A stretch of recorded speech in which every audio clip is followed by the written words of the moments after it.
Digital marketing video സീരീസിലെ മറ്റൊരു വീഡിയോയിലേക്ക് സ്വാഗതം. കഴിഞ്ഞ വീഡിയോസിൽ എങ്ങനെയാണ് ഒരു വെബ്സൈറ്റ് ഒപ്റ്റിമൈസ് ചെയ്ത് ഗൂഗിളിൽ ടോപ്പിലെത്തിക്കുക എന്നുള്ള കാര്യങ്ങൾ നമ്മൾ മനസ്സിലാക്കി. ഈ വീഡിയോയിൽ ഞാൻ ഷെയർ ചെയ്ത് ഉദ്ദേശിക്കുന്ന ഒരു SEO കേസ് സ്റ്റഡിയാണ്.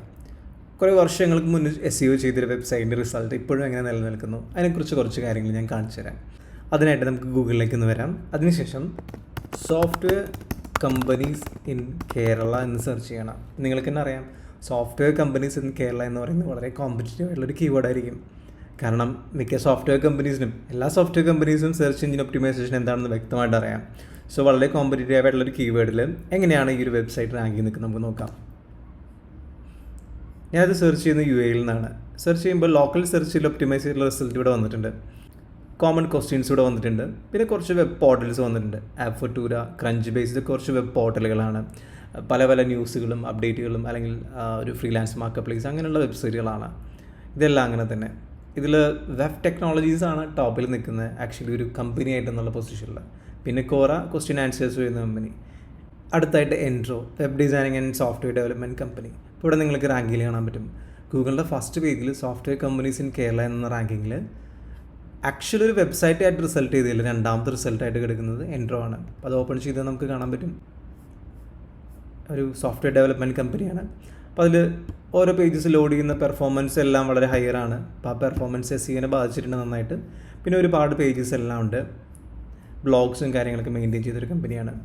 സോ ഇനി സോഫ്റ്റ്വെയർ കമ്പനീസ് ഇൻ കേരള എന്ന പേജിൽ റാങ്കിങ് ചെയ്തു. ഇനി അടുത്തായിട്ട് സോഫ്റ്റ്വെയർ കമ്പനീസ് ഇൻ തൃശ്ശൂർ എന്ന് സെർച്ച് ചെയ്യണം. ഇവിടെ സെർച്ച് ചെയ്യുമ്പോഴും ഫസ്റ്റ് പേജിൽ തന്നെ നമുക്ക് കാണാൻ പറ്റും, ഇവിടെ വീണ്ടും ഉണ്ട് web designing software company entero. നമുക്കത് ക്ലിക്ക് ചെയ്താലും അതിൽ റിസൾട്ടിൽ എത്തുന്നുണ്ട്.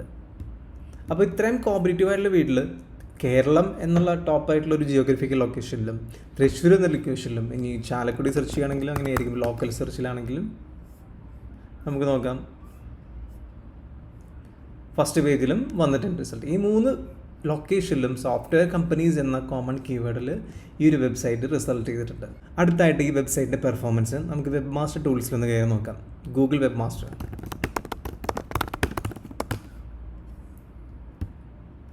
അതിൽ ക്ലിക്ക് ചെയ്തതിന് ശേഷം നമുക്ക് ലോഗിൻ ചെയ്യാം. ലോഗിൻ ചെയ്യുമ്പോൾ ഓൾറെഡി ഈ ഒരു വെബ്സൈറ്റ് ഗൂഗിൾ വെബ് മാസ്റ്ററായിട്ട് കണക്ട് ചെയ്തൊക്കെ ഇരിക്കുന്നുണ്ട്. നമുക്കതിൻ്റെ പെർഫോമൻസ് നോക്കാം. എങ്ങനെയാണ് ഗൂഗിൾ വെബ് മാസ്റ്ററായിട്ട് ഒരു വെബ്സൈറ്റ് കണക്ട് ചെയ്യുക എന്നുള്ള കാര്യങ്ങളൊക്കെ ഒരു വേർഡ്പ്രസ്സിൻ്റെ ഒരു ട്യൂട്ടോറിയൽ വീഡിയോയിൽ ചെയ്തിട്ടുണ്ട്. ഇപ്പോൾ ഇതിൽ നിങ്ങൾക്ക് നോക്കി കാണാൻ പറ്റും. പെർഫോമൻസിൻ്റെ ഉള്ളിൽ ലാസ്റ്റ് 3 months സെലക്ട് ചെയ്ത് നിൽക്കുന്നുണ്ട്. 18,000 ഇംപ്രഷനാണ് ലാസ്റ്റ് 3 months ജനറേറ്റ് ചെയ്തിരിക്കുന്നത്. 150 ക്ലിക്സ് ആണ് വെബ്സൈറ്റിന് വന്നിരിക്കുന്നത് ലാസ്റ്റ് 3 months. ഞാനത് മാറ്റി ലാസ്റ്റ് 12 months കൊടുക്കുകയാണ്. എന്നിട്ട് നമുക്ക് നോക്കാം.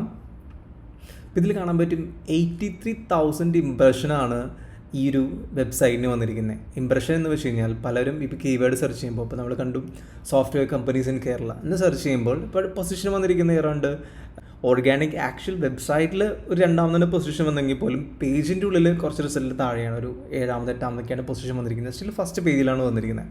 അപ്പോൾ മിക്കതും നമുക്കറിയാവുന്ന പോലെ തന്നെ ഫസ്റ്റ് 3-4 റിസൾട്ട് ആയിരിക്കും ആളുകൾ ചെക്ക് ചെയ്യുക. പക്ഷേ ആക്ച്വൽ കമ്പനി കണ്ടുപിടിക്കണമെങ്കിൽ മേ ബി അവർ ആക്ച്വൽ കമ്പനി തന്നെ നോക്കിയെന്ന് വരാം. സോ അങ്ങനെയാണ് നമുക്ക് ക്ലിക്സുകൾ വന്നിരിക്കുന്നത്. 927 ക്ലിക്സ് ആണ് അതിൽ നിന്ന് വന്നിരിക്കുന്നത്. ഓർഗാനിക് റിസൾട്ടിൽ വന്നിരിക്കുന്നത് 83,000 ഇംപ്രഷനിൽ നിന്ന് 1 yearൽ. നിങ്ങൾ ആലോചിച്ച് നോക്കാം, ഇതൊരു ഓർഗാനിക് റിസൾട്ടാണ്. നമ്മൾ 10 years മുന്നേ ചെയ്തിട്ട് അവർ SEOൻ്റെ റിസൾട്ടാണ് ഈ കാണുന്നത്. 927 ഓർഗാനിക് റിസൾട്ട് എന്ന് വെച്ച് കഴിഞ്ഞാൽ അത്രയും വാല്യുബിൾ ആയിട്ടുള്ള ഒരു റിസൾട്ടാണെന്ന് പറയാം. ഗൂഗിളിൽ നമുക്ക് സെർച്ച് ചെയ്യുമ്പോൾ അറിയാം, ആദ്യത്തെ കുറച്ച് റിസൾട്ട് ആഡ്സ് ആയിരിക്കും. സോ സെർച്ച് ചെയ്യുന്ന എല്ലാവർക്കും അറിയാം അത് ആഡ് തന്നെയാണെന്ന്. സോ അതിൻ്റെ ഇടയിൽ ഓർഗാനിക് ആയിട്ട് റിസൾട്ട് ചെയ്യുന്ന കമ്പനീസിൻ്റെ വാല്യൂ അപ്പോൾ തന്നെ ഒരു യൂസറിന് മനസ്സിലാവും, ഓക്കെ അത് ടോപ്പായിട്ടുള്ള കമ്പനീസ് ആയതുകൊണ്ടാണ് അത് ടോപ്പിൽ നിൽക്കുന്നത്. അപ്പോൾ ആ ഒരു വാല്യൂം ഒരു ഓർഗാനിക് റിസൾട്ടിന് ഉണ്ടായിരിക്കും. പിന്നെ നമ്മളൊരു രീതിയിൽ മാർക്കറ്റിംഗ് ചെയ്യാതെ നമ്മളെക്കുറിച്ച് അന്വേഷിക്കും, നമ്മുടെ സർവീസിനെ കുറിച്ച് അന്വേഷിക്കുന്ന ആളുകളുടെ മുമ്പിൽ വെബ്സൈറ്റ് വരികയാണെങ്കിൽ അത്രയും പൊട്ടൻഷ്യൽ ആയിട്ടുള്ള അത്രയും ക്ലിക്സ് ആയിരിക്കും വന്നിട്ടുണ്ടായിരിക്കുക. അപ്പോൾ അതിൻ്റെ വാല്യൂ അത്രത്തോളം ഹൈ ആണ്. സോ 10 years മുന്നേ പൊസിഷൻ ചെയ്തൊരു വെബ്സൈറ്റിൽ കാര്യമായിട്ട് ആക്ച്വലി മെയിൻറ്റെയിൻ ചെയ്തിട്ടില്ല എന്ന് തന്നെ പറയാം. വളരെ സ്ട്രോങ് ആയിട്ടുള്ള SEO ഒന്നും തന്നെ ചെയ്തില്ല. വളരെ ഫ്യൂ വീക്സ് തന്നെയാണ് അതിന് വേണ്ടി സ്പെൻഡ് ചെയ്തിരിക്കുന്നത്. എന്നിട്ട് പോലും അത്യം റാങ്കിങ്ങിൽ ഇപ്പോഴും അവിടെ മെയിൻറ്റെയിൻ ചെയ്യുന്നുണ്ട്. ഇനി നമുക്കതിൻ്റെ സൈറ്റ് മാപ്പൊക്കെ നോക്കിക്കഴിഞ്ഞാൽ അറിയാൻ പറ്റും. എനിക്ക് സൈറ്റ് മാപ്പ് സബ്മിറ്റ് ചെയ്തിട്ടുണ്ട്. അറൗണ്ട് 100+ URLs സക്സസ് ആയിട്ട് സൈറ്റ് മാപ്പ് സബ്മിറ്റഡ് ആയിട്ടുണ്ട്. പിന്നെ മൊബൈൽ യൂസബിലിറ്റിക്ക് നോക്കിക്കഴിഞ്ഞാൽ വാലിഡ് ആയിട്ട് ഇത്രയും പേജസ് ഉണ്ട് നമുക്ക് കാണാൻ പറ്റും. എറേഴ്സ് ഒന്നുമില്ല. അപ്പോൾ അതിനൊക്കെ റാങ്കിങ് വന്നിട്ടുണ്ട്. ഇനി അടുത്തായിട്ട് നമുക്ക് ബാക്ക് ലിങ്ക്സ് എത്ര ചെക്ക് ചെയ്ത് നോക്കാം. ഇപ്പം നമ്മൾ SEOൻ്റെ ട്യൂട്ടോറിയലിൽ ഡിസ്കസ് ചെയ്തിട്ടുണ്ടായിരുന്നു ബാക്ക് ലിങ്ക്സ് എന്താണ്. ഇൻ്റർനെറ്റിൽ നമ്മൾ എത്രത്തോളം പോപ്പുലർ ആണെന്നുള്ളതിൻ്റെ ഒരു മാനദണ്ഡമാണ് ബാക്ക് ലിങ്ക്സ് എന്ന് പറയുന്നത്. എന്ന് വെച്ച് കഴിഞ്ഞാൽ നമ്മളുടെ വെബ്സൈറ്റ് മറ്റെത്ര വെബ്സൈറ്റുകളായിട്ട് കണക്റ്റഡ് ആയിട്ടുണ്ടെന്നുള്ളതാണ്. നമുക്ക് ഈ വെബ്സൈറ്റിൻ്റെ URL ഒന്ന് സെർച്ച് ചെയ്ത് നോക്കാം. I am not a robot. ഗൂഗിളിൽ സെർച്ച് ചെയ്താൽ മതി ബാക്ക് ലിങ്ക് ചെക്ക് ചെയ്യുന്നത്. അപ്പോൾ ടോപ്പായിട്ടുള്ള ടൂളാണ് ഈ Ahref എന്ന് പറയുന്നത്. അപ്പോൾ നമുക്കിൽ നോക്കി കാണാൻ പറ്റും 11,000 ബാക്ക് ലിങ്ക്സ് ആണ് ക്രിയേറ്റ് ചെയ്തിരിക്കുന്നത്. അറൗണ്ട് 130ഓളം ഡൊമൈൻസിൽ നിന്നാണ്, വെബ്സൈറ്റുകളിൽ നിന്നാണ് ലിങ്ക് ഈ ഒരു വെബ്സൈറ്റിലേക്ക് വന്നിരിക്കുന്നത്. സോ അതിൻ്റെ റിസൾട്ടാണ് നമ്മളിപ്പോൾ കണ്ടത്. കൂടാതെ ഓൺ സൈറ്റ് ഒപ്റ്റിമൈസേഷൻ ജനറലി എന്ന് ചെയ്തിട്ടുണ്ട്. കോമൺ ആയിട്ടുള്ള കുറച്ച് SEO ഫാക്ടേഴ്സൊക്കെ നമ്മൾ മെയിൻറ്റെയിൻ ചെയ്തിട്ടുണ്ട്. അതിനെ ബേസ് ചെയ്തിട്ടാണ് ആ റാങ്കിങ്ങിൽ വന്നിരിക്കുന്നത്. പിന്നെ ഇത്രയും ലിങ്ക്സ് ക്രിയേറ്റ് ചെയ്ത് കാണാം. റെഫറിങ് ഡൊമൈൻസ് ഇത്രയും കാണാൻ പറ്റും. ഇപ്പം നമുക്കിതിൽ കാണാൻ പറ്റും DR ഡൊമൈൻ റേറ്റിംഗ്. ഇത്രയും ഡൊമൈൻ റേറ്റിംഗ് ഉള്ള വെബ്സൈറ്റിൽ നിന്നൊക്കെ നമുക്ക് ബാക്ക് ലിങ്ക് വന്നിട്ടുണ്ട്. ഇപ്പം ഞാൻ പറഞ്ഞ പോലെ ബാക്ക് ലിങ്ക്സ് ആണെങ്കിൽ പോലും ഏറ്റവും ടോപ്പായിട്ടുള്ള വെബ്സൈറ്റിൽ നിന്ന്, ഇൻ്റർനെറ്റിലെ ഏറ്റവും പോപ്പുലർ ആയിട്ടുള്ള വെബ്സൈറ്റിൽ നിന്നുള്ള ബാക്ക് ലിങ്ക്സ് അത്രയും SEOനെ ഹെൽപ്പ് ചെയ്യും. അപ്പോൾ അതേപോലെ കളേഴ്സ്, അതേപോലുള്ള ഈ വെബ്സൈറ്റുകളിൽ നിന്നൊക്കെ പിൻട്രസ്റ്റ്, ബിലാൽ articles, world wide top website, ബിഹൈൻഡ്സ്, ഇങ്ങനെയുള്ള വെബ്സൈറ്റിൽ നിന്ന് ഇവിടെ നമുക്ക് കാണാൻ പറ്റും DR റാങ്കിങ്സ് 49, 97. പിൻട്രസ്റ്റിനൊക്കെ ടോപ്പ് റാങ്കിങ് ആണ്. പിൻട്രസ്റ്റ്, ലിങ്ക്ഡിൻ, ഫേസ്ബുക്ക്, ഇൻസ്റ്റാഗ്രാം, അങ്ങനെയൊക്കെ ടോപ്പ് റാങ്കിങ് എന്തായാലും ഉണ്ടായിരിക്കും. സോ അങ്ങനെയുള്ള വെബ്സൈറ്റുകളിൽ ഏറ്റവും ടോപ്പായിട്ടുള്ള വെബ്സൈറ്റുകളിൽ നമുക്ക് നല്ലൊരു ലിങ്ക് ക്രിയേറ്റ് ചെയ്യാൻ പറ്റിക്കഴിഞ്ഞാൽ നമുക്കതൊക്കെ വളരെ ബെനിഫിറ്റ് ആയിരിക്കും. സോ ഇതൊക്കെ ആർട്ടിക്കിൾസാണ്. ഫസ്റ്റ് ടോപ്പ് 100 ബാക്ക് ലിങ്ക്സ് ആണ് ഇപ്പോൾ ഇതിനുള്ള ലിസ്റ്റ് വന്നിട്ടുള്ളൂ. നമുക്കിതെല്ലാം അറിയാൻ പറ്റും എവിടെ നിന്നൊക്കെയാണ് വന്നിരിക്കണമെന്ന് നോക്കിക്കഴിഞ്ഞാൽ. ആക്ച്വലി നമ്മളൊരു കോമ്പറ്റീറ്റർ സ്റ്റഡി നടത്തുമ്പോഴാണെങ്കിൽ എങ്ങനെയായിരിക്കും, ഇപ്പോൾ ഈ ഒരു കമ്പനിയുടെ കോമ്പറ്റീറ്റർ ആയിട്ടുള്ളൊരു കമ്പനി നമ്മൾ സെർച്ച് ചെയ്യണമെങ്കിൽ ആ കമ്പനിയുടെ കീവേഡ് നമ്മൾ സെർച്ച് ചെയ്ത് അവർ എവിടെ നിന്നൊക്കെ ലിങ്ക് ചെയ്തിരിക്കുന്നത് നമുക്ക് കാണാൻ പറ്റും. അപ്പോൾ അവിടേക്ക് നമുക്ക് ലിങ്ക് ചെയ്യാനുള്ള ഓപ്ഷൻ ഉണ്ടെങ്കിൽ അവിടെ പോയി ലിങ്ക് ചെയ്യാം. സോ ഇതാണ് ഇതിൻ്റെ ഒരു റിസൾട്ടായിട്ട് ഇവിടെ വന്നിരിക്കുന്നത് എക്സാമ്പിൾ കാണാൻ പറ്റുന്നത്. പിന്നെ ഞാൻ ഈ ഒരു വീഡിയോ ചെയ്യാനുള്ള റീസൺ എന്തായിരുന്നു വെച്ച് കഴിഞ്ഞാൽ സെർച്ച് എഞ്ചിൻ ഒപ്റ്റിമൈസേഷൻ്റെ ഒരു റിസൾട്ട് നിങ്ങളെ കാണിക്കാനാണ്.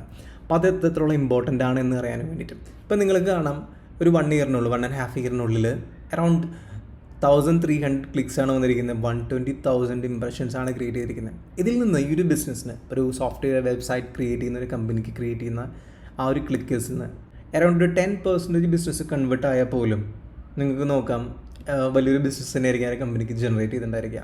അപ്പോൾ അതേപോലെ അതിന് വേണ്ടിയിട്ട് അവർ മാർക്കറ്റിംഗ് എക്സ്പെൻസ് ഒന്നും സ്പെൻഡ് ചെയ്തിട്ടില്ല എന്ന് വേണമെങ്കിൽ പറയാം. ഇതൊരു ഒരു 1 ഇയറിലേക്ക് ഒരു റിസൾട്ടാണ് കാണിക്കുന്നത്. ഈ SEO ചെയ്തത് അറൗണ്ട് 10 ഇയേഴ്സ് മുന്നാണ്. ഓക്കെ, അതിനുശേഷം കാര്യമായിട്ട് സെർച്ച് എഞ്ചിൻ ഒപ്റ്റിമൈസേഷന് വേണ്ടിയിട്ട് ഈ വെബ്സൈറ്റിന് വേണ്ടി ഒന്നും ചെയ്തിട്ടില്ല എന്ന് തന്നെ പറയാം. അപ്പോൾ ഇത്രയും ത്രൂ ഔട്ട് ഇയേഴ്സിൽ ആ ഒരു SEO ചെയ്തൊരു ആക്ടിവിറ്റി കൊണ്ട് നല്ലൊരു ബെനിഫിറ്റ് ഈ ഒരു കമ്പനിക്ക് ഉണ്ടായിട്ടുണ്ടെന്ന് വേണമെങ്കിൽ പറയാം. നിങ്ങളുടെ ബിസിനസ്സിൻ്റെ കസ്റ്റമേഴ്സുമായിട്ട് കണക്ട് ചെയ്യാൻ പറ്റുന്നൊരു ഓപ്പർച്യൂണിറ്റി ഇതിനേറ്റവും ബെറ്റർ ആയിട്ട് ഇല്ല എന്ന് തന്നെ പറയാം. കാരണം ഓർഗാനിക് സെർച്ച് റിസൾട്ടിൻ്റെ ക്വാളിറ്റി, അതിൽ നിന്ന് കൺവേർട്ട് ചെയ്യുന്നതിൻ്റെ ക്വാളിറ്റി വളരെ ഹൈ ആണ്. ബാക്കി എന്ത് മാർക്കറ്റിംഗ് ക്യാമ്പയിൻസ് റൺ ചെയ്ത് കഴിഞ്ഞാലും അതിൽ നിന്ന് വരുന്ന സ്പോട്ടിൽ ഇൻട്രസ്റ്റ് ജനറേറ്റ് ചെയ്യുന്ന ആളുകളുടെ ഒരു ഇൻട്രസ്റ്റ് ആയിരിക്കും കൂടുതലുണ്ടായിരിക്കാം. സോ കൺവേർഷൻ റേറ്റ്, ഇതിൽ വഴി ജനറേറ്റ് ചെയ്യുന്ന ആ ഒരു ലീഡ്സിൻ്റെ കൺവേർഷൻ റേറ്റ് വളരെ ഹൈ ആയിരിക്കും. സോ ഞാൻ പറഞ്ഞു വന്നത് SEO കൊണ്ട് റിസൾട്ട് വന്നിരിക്കുന്നതിൻ്റെ ഒരു പ്രൂഫാണ് ഇപ്പം ഞാൻ കാണിച്ചത്. ഇതേപോലെ ഞാൻ മുന്നത്തെ വീഡിയോയിൽ ഡിസ്കസ് ചെയ്തിരിക്കുന്ന SEOൻ്റെ കോമൺ ആയിട്ടുള്ള ഫാക്ടേഴ്സ് വളരെ വൃത്തിയായിട്ട് ഫോളോ ചെയ്ത് കഴിഞ്ഞാൽ നല്ലൊരു റാങ്കിങ് ഓവർ ടൈം നിങ്ങൾക്ക് ക്രിയേറ്റ് ചെയ്യാൻ പറ്റും. പക്ഷേ SEOയിൽ നമുക്ക് മനസ്സിലാക്കാം SEO ഒരു ഇമ്മീഡിയറ്റ് ആയിട്ട് റിസൾട്ട് തരുന്നൊരു സംഭവമല്ല.